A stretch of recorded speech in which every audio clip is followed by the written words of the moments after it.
compartilhar. A mensagem que eu quero trazer essa noite é justamente sobre isso, sobre a vida de Cristo sendo compartilhada. Eu não vou demorar, nós já estamos um pouco adiantados no horário. Eu não vou demorar, eu queria só ler um versículo com vocês. Vou ler 2, na verdade, e a gente ora. 1 João capítulo 5, versículo 18.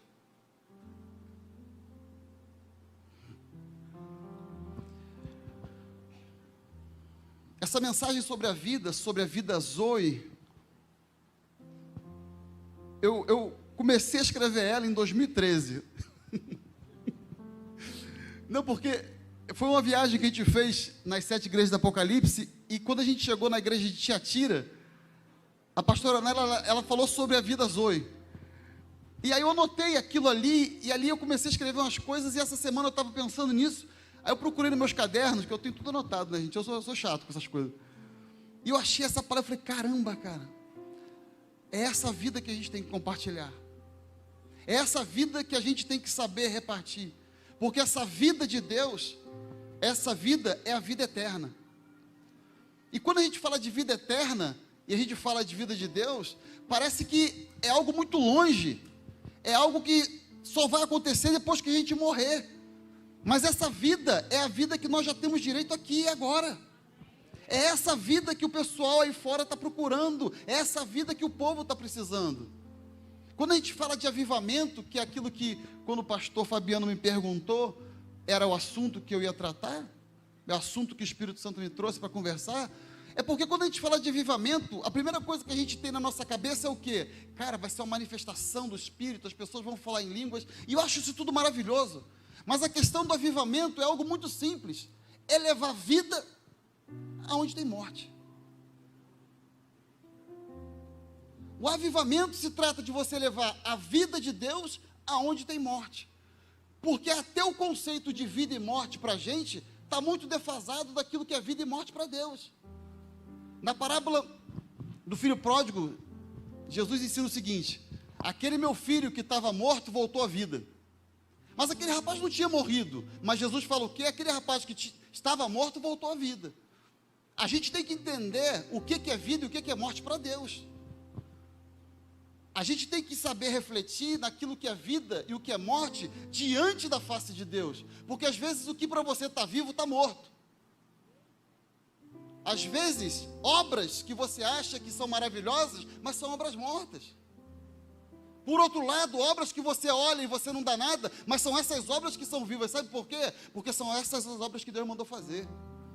Essas são as coisas que Deus mandou fazer. E aquilo que Deus manda é onde Ele está. E aonde Ele está é onde tem vida. Então vamos ler aqui rapidinho 1 João, capítulo 5, diz assim, versículo 18. Quem abriu, dá um amém bem forte. Sabemos que todo aquele que é nascido de Deus não está no pecado. Aquele que nasceu de Deus o protege. Aquele que nasceu, Deus o protege. E o maligno não lhe toca. Fala comigo, o maligno não lhe toca. Sabemos que somos de Deus e que o mundo está sob o poder do maligno. Sabemos também que o Filho de Deus veio e nos deu entendimento para que conheçamos aquele que é verdadeiro. E nós estamos naquele que é verdadeiro, em seu Filho Jesus Cristo. Este é o verdadeiro Deus e a vida eterna.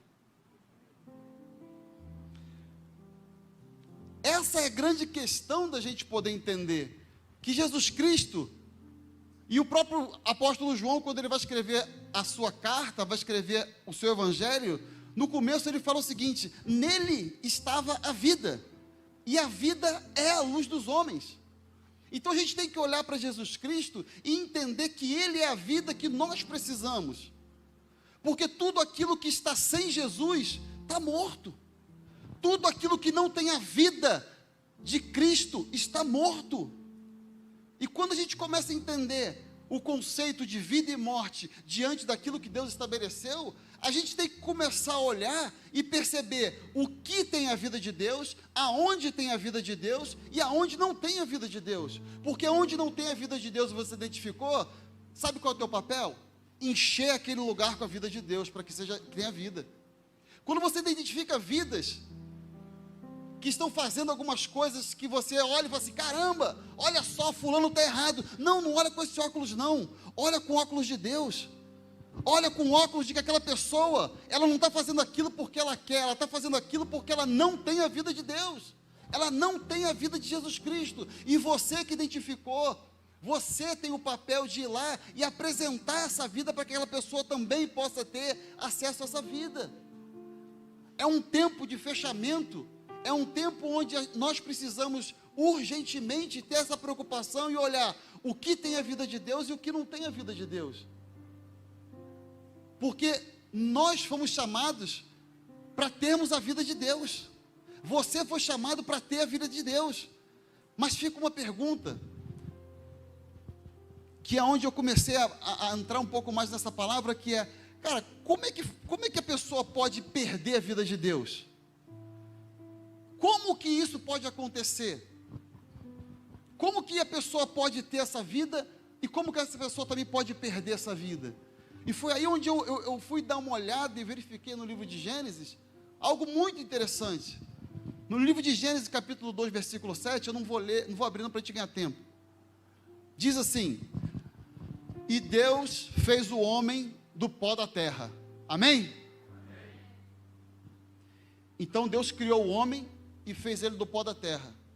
A vida bios, a vida foi criada do pó da terra. Vírgula, e soprou nele o fôlego de vida. Então, no primeiro momento, Deus cria o homem do pó da terra.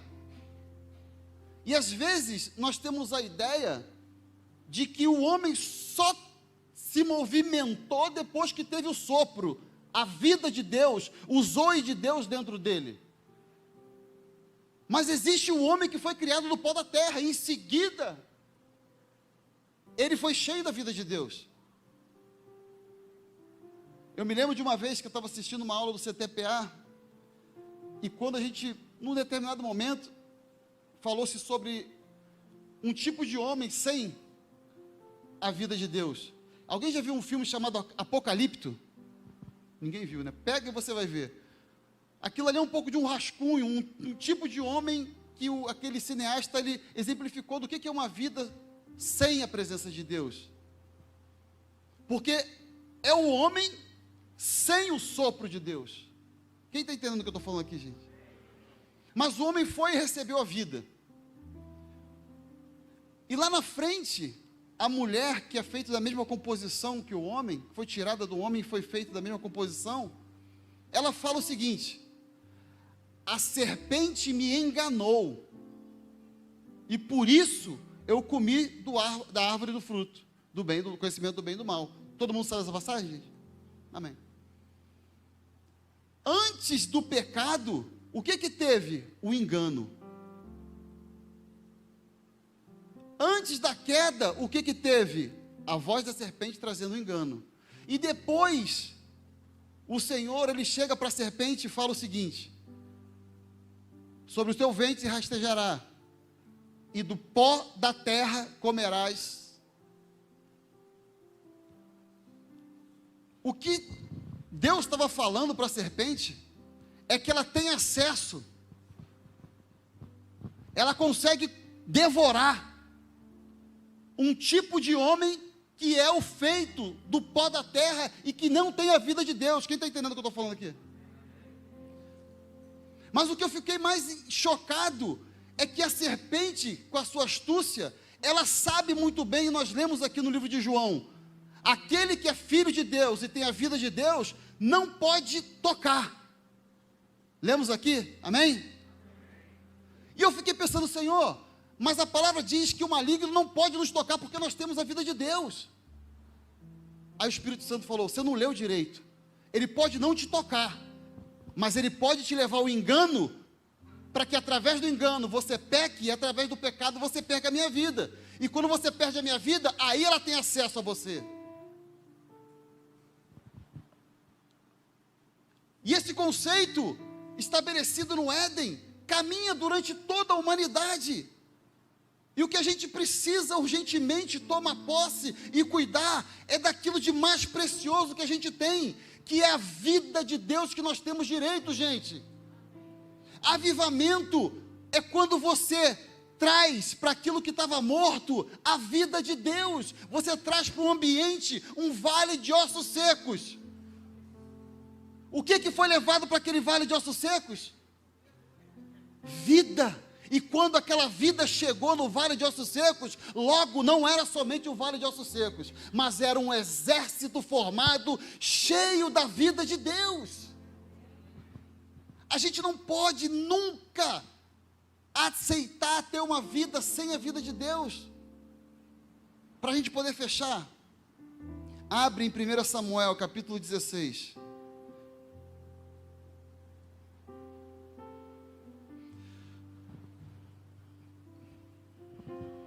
Eu tenho uma aguinha aqui.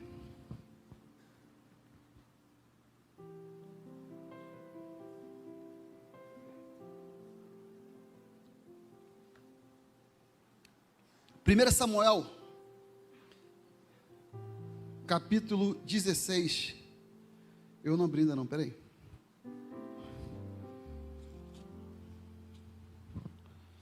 Versículo 14. Porque quando a gente começa a estudar a Bíblia dentro de um tema, parece que tudo aquilo que você lê tem a ver com aquele tema que você está estudando. Não sei se você já percebeu isso. E quando eu estava preparando essa palavra, e eu me dei com esse versículo, eu falei assim, Jesus amado, como é que eu nunca li isso aqui? Diz assim, 1 Samuel, capítulo 16, versículo 14. Quem abriu, do amém bem forte. E o Espírito do Senhor se retirou de Saul. Gente do céu, eu estou falando do rei, que foi levantado por Deus, para tomar conta de um povo, para ser rei de uma nação. E quando a gente lê esse versículo de maneira isolada, parece que, cara, tropeçou ali, caiu e perdeu a vida de Deus. Mas não foi assim que aconteceu. Antes dele perder aquela vida, Saul cometeu 2 erros que são muito importantes que a gente esteja atento para que a gente não caia. Primeiro erro, ele foi fazer aquilo que ele não foi chamado para fazer. Samuel chega para Saul e fala, Saul, espera até o 7º dia, e quando eu chegar, eu vou sacrificar. Samuel estava falando, me espera, porque quem é o sacerdote sou eu, você é o rei, a tua posição, teu papel, a tua responsabilidade é outra. Mas aconteceu que o povo começou a apertar Saul, e chegou o 7º dia e Samuel não tinha chegado ainda. E esse é o problema de quando a gente se coloca em posições que nós não fomos chamados para ocupar, e a gente tem a presunção que a gente pode fazer aquilo que a gente não pode fazer. Uma vez, meu filho precisou fazer uma cirurgia. E aí João Pedro ficou na maca. E eu fui com ele, estava o médico, cirurgião, o anestesista e o pai. Aí eu fui com ele empurrando a maca. E ali estava aquela porta que vai para a cirurgia. Aí eu fui empurrando. Quando chegou aqui, o João Pedro entrou, o anestesista meteu a mão no meu peito. Ô pai, aqui você não pode entrar não. Eu falei, mas eu sou pai. Ele falou assim, aqui só entra médico. A minha autoridade, como pai, me dava acesso só até aqui. Daqui para lá, só aqueles que se prepararam e se capacitaram para entrar. E quando a gente ocupa lugares ou entra em lugares para fazer aquilo que a gente não se preparou, a gente acaba correndo um risco, um erro muito grande, que é o erro de Saul, querer fazer aquilo que ele não foi chamado para fazer. Eu posso andar com médico, mas aquilo não me capacita a ser médico. Para eu ser médico, eu tenho que matricular na faculdade de medicina, cursar 5 anos, pagar um preço. E aí então eu vou poder entrar naquele lugar e fazer aquilo que eu tenho autoridade para fazer. E Saul cometeu esse primeiro erro. E o segundo erro foi o erro do quase. Fala comigo, quase. Deus chega para Saul e fala assim, Saul, eu vou te dar uma ordem para você matar todo um povo. Aí Saul fez o quê? Matou quase todo mundo. A obediência parcial, ela não cabe dentro daqueles que foram escolhidos por Deus. E esses erros comprometem a vida que a gente tem, porque a vida que Ele nos confiou não cabe uma obediência parcial. Você imagina eu ser um obediente parcial naquilo que me foi confiado para agora? Você imagina eu ser um obediente parcial em tudo aquilo que eu fui chamado para fazer? Você imagina Bezalel chamado para fazer a menorá, e ele chega para Moisés: Moisés, olha só, era para colocar 7 braços, eu coloquei 2, mas vai iluminar do mesmo jeito. O outro que foi chamado para fazer a arca, ajudando, a Bezalel foi chamado para fazer a arca também, ele vai fazer a arca, vai ficar mais ou menos. A pergunta é, no final da obra, a glória ia ser derramada? Por quê? E se a gente entende isso, a gente tem que ser um cuidador dessa vida que nos foi confiada, para que onde a gente caminhe, a glória de Deus seja derramada. Porque se eu tenho uma vida mais ou menos com Cristo, se eu tenho uma vida mais ou menos, obedecendo mais ou menos, aonde eu vou, a glória não é derramada. Não é porque Ele não quer, é porque eu não estou obedecendo o que tem que ser feito de maneira integral, gente. A vida de Deus que nos foi confiada é algo muito sério. Homens e mulheres cheios da vida de Deus, é que aí fora estão esperando, que estão aguardando. De repente você entrou aqui dentro e você está se perguntando: o que eu preciso para romper? Eu te respondo: você precisa ser cheio da vida de Deus. Você precisa ser cheio da presença de Deus, porque é essa vida que vai garantir que você rompa em tudo que você fizer. E você imagina Saul continuando sendo rei, mas sem a vida de Deus. Porque você deve estar se perguntando assim: como que eu sei e como que eu reconheço quem tem a vida de Deus e quem não tem? O que Jesus falou? Pelos frutos. Como que Ele falou? Pelos frutos. Você só pode fazer alguma coisa se estiver em mim, Ele disse. A gente não pode querer fazer as coisas pela capacidade da carne, porque a vida da carne, ela está fadada a frutificar na carne. A vida que a gente tem que cuidar é a vida de Deus. Esse é o maior avivamento que vai ser derramado sobre a terra. Sabe qual é? Todo mundo tendo a vida de Deus e sabendo ser um administrador dessa vida. José foi uma figura no Antigo Testamento que sabia muito bem administrar isso. Por quê? Porque ele era responsável por todo o alimento, e ele sabia muito bem que chegaria o tempo da fome, e quando chegasse a fome ele estava preparado, porque ele tinha alimento para distribuir para as nações. A gente precisa urgentemente cuidar dessa vida. Não se trata da manifestação que o Espírito Santo vai fazer, porque a gente está acostumado demais a comparar avivamento com isso, gente. Olha para a tua vida e você responde: eu represento a vida de Deus ou não? É só você se avaliar, é só você ver. O apóstolo Paulo explicando a Timóteo: Timóteo, se você quer servir na casa de Deus, se vai ter alguém querendo servir a casa de Deus, primeiro é o seguinte: administra bem a tua casa, seja um homem de Deus primeiro na tua casa. Isso significa você ter a vida de Deus. Primeiro lugar que você tem que manifestar essa vida de Deus é dentro da tua casa. Nós não estamos aqui para formar um exército de Naamã, poderosos por fora, mas leprosos por dentro. Nós estamos aqui para levantar um exército cheio da vida de Deus. Estamos aqui para preparar um exército, para apresentar um Cristo que você tem direito. Essa vida que você tem direito, você tem que tomar posse. O apóstolo Paulo, ensinando a Timóteo, ele fala o seguinte: toma posse da vida. Essa vida, você tem que tomar ela por esforço. É todo dia renunciando, é todo dia se apresentando diante de Deus e colocando: Senhor, eu não consigo, Senhor, eu sou fraco, Senhor, eu sou incapacitado, Senhor, eu sou pecador. Aí do alto você vai ouvir: a minha graça te basta, porque o meu poder se aperfeiçoa na tua fraqueza. A gente tem que conhecer essa vida que nos foi confiada, gente.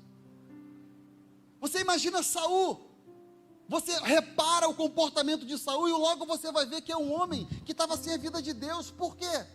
começou a ter ciúme de Davi, começou a perseguir Davi, começou a olhar para Davi achando que ele é um concorrente dele, começou a ficar com medo de perder o poder, medo de perder a posição. Isso tudo são comportamentos daquele que tem e que perderam a vida de Deus.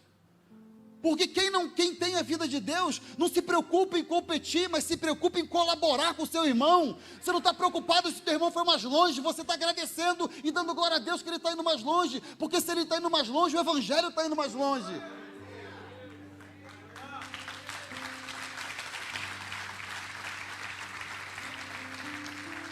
A vida de Saul retrata uma vida do homem sem Deus. Um homem que tinha um chamado poderoso, mas que perdeu e começou a ter uma vida representando um ensinamento para aqueles, cara, olha e entende o que é uma vida sem Deus. Você imagina que no capítulo 16, no versículo 14 que nós lemos, o Espírito do Senhor, a vida de Deus, saiu de Saul que nós lemos, amém? Agora você imagina o mundo espiritual olhando isso. E aqui eu vou fechar, não sei que horas são, mas tem que fechar. O mundo espiritual está olhando aquele cenário e está vendo o seguinte: o líder da nação perdeu aquilo que ele tinha de mais valor. E se ele perdeu a vida de Deus, ele voltou a ser um homem apenas do pó da terra. Nós podemos atacar, nós podemos invadir, porque a representação dos filisteus invadindo Israel naquele tempo, onde o líder de Israel, o rei de Israel, estava sem a vida de Deus, é exatamente a representação do que acontece na tua vida quando você perde a vida de Deus. O mundo espiritual olha e fala assim, cara, está tranquilo de derrubar, porque aquele que tem a vida de Deus, o maligno não toca, mas aquele que não tem, a gente pode tocar. A gente não, o maligno está amarrado. Os filisteus olharam e falaram assim, vamos invadir, que é a hora. O momento mais certo de invadir Israel era aquele momento em que os filisteus identificaram, cara, o comportamento dele está diferente. Por quê? Antes ele não temia, agora ele está com medo.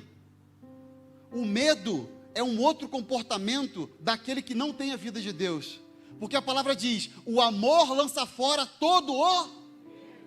E se tem medo, não tem amor. Porque luz e trevas não podem compartilhar o mesmo ambiente. Luz e trevas não podem compartilhar dentro da tua vida. Se você tem medo, você tem que avaliar por que você tem medo. Quem é que está influenciando a tua vida? Ah, não, eu tenho medo de perder. Então você não entendeu que nunca foi teu, sempre foi dele. Herodes ficou morrendo de medo quando os magos, os sábios, seja lá como você quer chamar, chegaram, cadê o filho do rei? Cadê o rei que nasceu? Herodes, o quê? Está nascendo alguém aqui que vai me substituir? Não, não, manda matar todo mundo. Esse é o comportamento de uma vida sem Deus. Atalia se levantou como rainha e mandou matar todos os filhos. Por quê? Porque tinha medo de perder poder. Gente, a vida sem a vida de Deus é terrível. Terrível. Israel estava exposto. Os filisteus atacaram. Golias tinha autoridade para entrar dentro de Israel. E de repente você está aqui dentro e a tua vida, as tuas finanças, a tua família está exatamente como Israel naquele dia. Você está vendo Golias caminhar nas tuas finanças, está vendo Golias caminhar na tua família, no teu casamento, no meio dos teus filhos, no teu trabalho. Você está vendo isso tudo. Mas um detalhe que você tem que estar atento é o seguinte: Golias caminhou, mas não tocou em nada. Sabe por quê, gente? Porque Deus tirou a vida de um, mas lá no pasto, atrás das ovelhas, ele colocou a vida em outro. Ninguém esperava que surgisse alguém para enfrentar aquele gigante, porque não tinha como, porque aos olhos naturais, o problema que você pode estar é desse tamanho, não tem como, não tem jeito. Mas a questão não é a forma como você está olhando, a questão é você olhar com os olhos do Espírito Santo que habita em você. No mundo natural está falando, é impossível, mas a mentalidade do Espírito que o apóstolo Paulo falou em Romanos está falando, mas eu vou derrotar. O meu filho está nas drogas, é impossível. O Espírito, a vida de Deus está falando, é até ele ter um encontro comigo. O teu casamento está terrível, está difícil, até Jesus entrar. Você imagina Golias caminhando e de repente um rapaz que ninguém leva nada por ele, mas o pai falou, meu filho, chegou a hora de você levar alimento para os teus irmãos. Davi nunca foi para o arraial para enfrentar Golias. Davi foi para servir a vontade do pai dele. Porque a obediência que nós falamos aqui, de quem tem a vida no Espírito, ela é total, ela não é parcial. Davi pegou as coisinhas dele e foi lá levar. Quando ele chegou lá, ele identificou o cenário que estava acontecendo. Mas quando ele olha para o problema, todo mundo está assustado, mas ele olha, quem é esse incircunciso que está afrontando o exército do Deus vivo? Essa é a visão de quem tem a vida de Deus. Olha para o problema e fala assim, cara, ele não está afrontando a mim, ele está afrontando a Deus. Porque se você tem a vida de Deus, o inimigo não está afrontando a tua pessoa, está afrontando ao Deus que habita em você. Essa é a grande questão, se você tem a vida de Deus para enfrentar esse problema ou não. Aí que está o grande problema. É por isso que a gente vem vivendo de problema em problema em problema, a gente não consegue resolver. A questão é, se você essa noite sair daqui cheio da presença de Deus, cheio da vida de Deus, você pode preparar, que a partir de hoje a tua vida vai começar a mudar. E eu não estou aqui para ficar profetizando de que as coisas vão acontecer de uma maneira como um passe de mágica. Eu estou aqui para falar para você que quando você estiver cheio da vida de Deus, aí as coisas que Deus prometeu vão se cumprir na tua vida. Porque Deus precisa te preparar e te encher para que você possa tomar posse daquilo que Ele tem para você. Deus não pode te entregar algo sem que você tenha visão espiritual do que Ele está te entregando. Para eu poder fechar, João Pedro é meu filho, eu tenho um carro, eu posso dar esse carro para ele? Por quê? Porque ele não está preparado. Sabe por que as coisas na tua vida de repente ainda não aconteceu? É porque você está vivendo focado na promessa e se esqueceu que existe um processo até chegar na promessa. Você está se esquecendo que precisa ter uma formação interna, uma capacitação, uma estruturação, para que quando você tome posse e você não perca. Porque do que adianta tomar posse de uma promessa e no outro dia você perder, porque você não estava preparado? Quantas pessoas que nós vemos que herdam empresas e que em um ano quebram, por quê? Não se prepararam para receber aquilo que o pai tinha para ele. E aqui eu fecho. Quando Davi chega no arraial, com a vida no espírito que ele possuía, primeiro os irmãos debocharam dele. Davi, ser orgulhoso, Davi. Não, Davi não é orgulhoso não, é que ele sabia a vida que ele portava. Ele sabia daquilo que ele podia fazer. E ele sabia que aquele era o momento e era chegada a hora dele colocar em prática aquilo que ele havia sido chamado para fazer. Aí ele chega para Saul, Saul olha para ele, Saul pergunta para ele, o que ele fala? Saul, eu já matei um urso e um...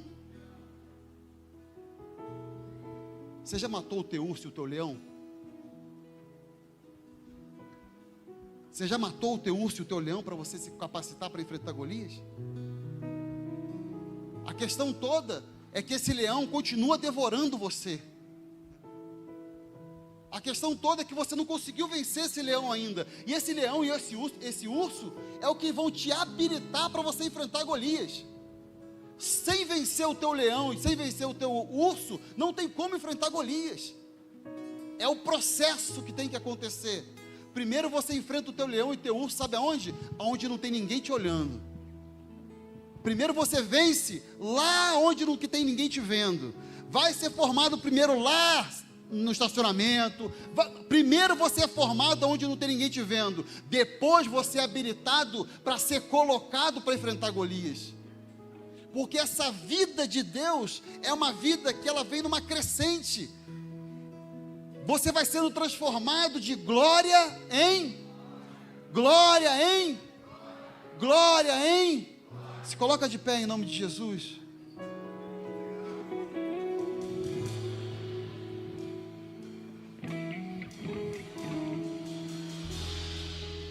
É uma noite em que nós precisamos querer com toda a nossa força tomar posse dessa vida.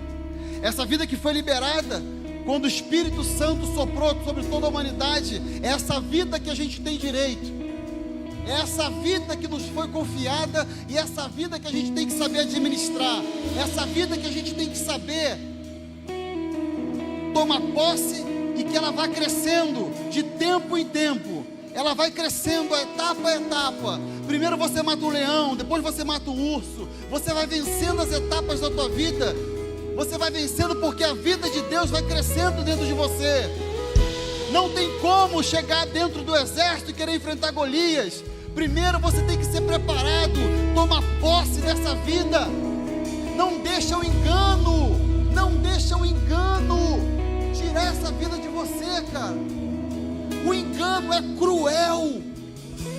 A gente está focado no pecado, mas o que antecede ao pecado é o engano. A raiz, a semente do pecado é o engano, gente. Cuidado com o engano, cuidado com o engano, cuidado com o engano. É tempo da gente matar a serpente de fome, porque a serpente não vai ter mais pó da terra para comer aqui nessa igreja.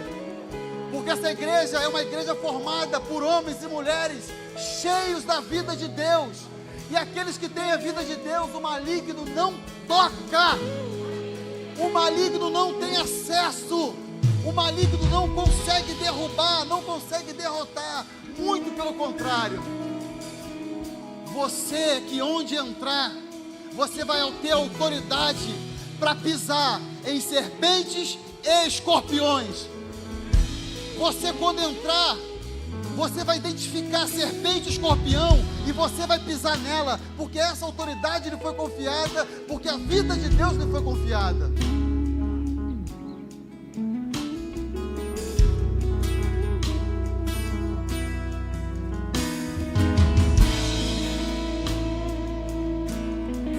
No mundo busquei, mas não preencheu-me. Canções tão vazias, tesouros que um dia se consumarão. Então você veio e me trouxe pra perto, e todo desejo é satisfeito no seu amor. Não há nada, nada melhor, não há nada, não há nada, nada melhor que o meu Deus.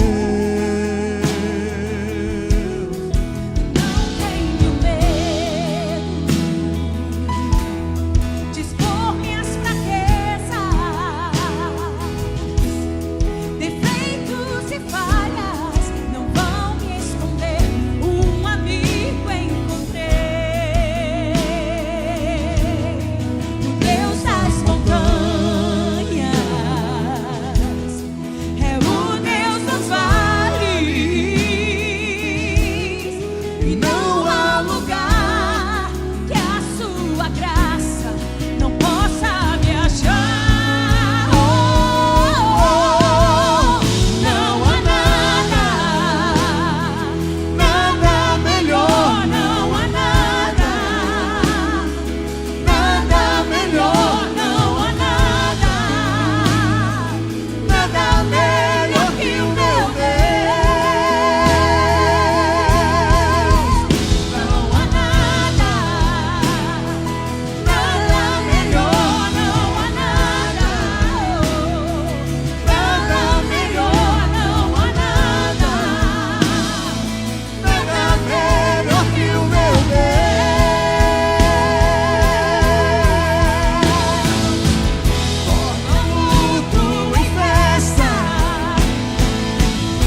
que nós vamos avivar a Ilha do Governador?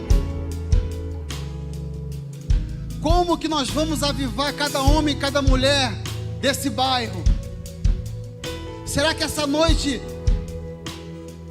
da mesma maneira como um dia eu senti um toque bem ali, será que essa noite você está sentindo que o Espírito Santo está tocando em você, dizendo: eu conto com você para você repartir essa vida?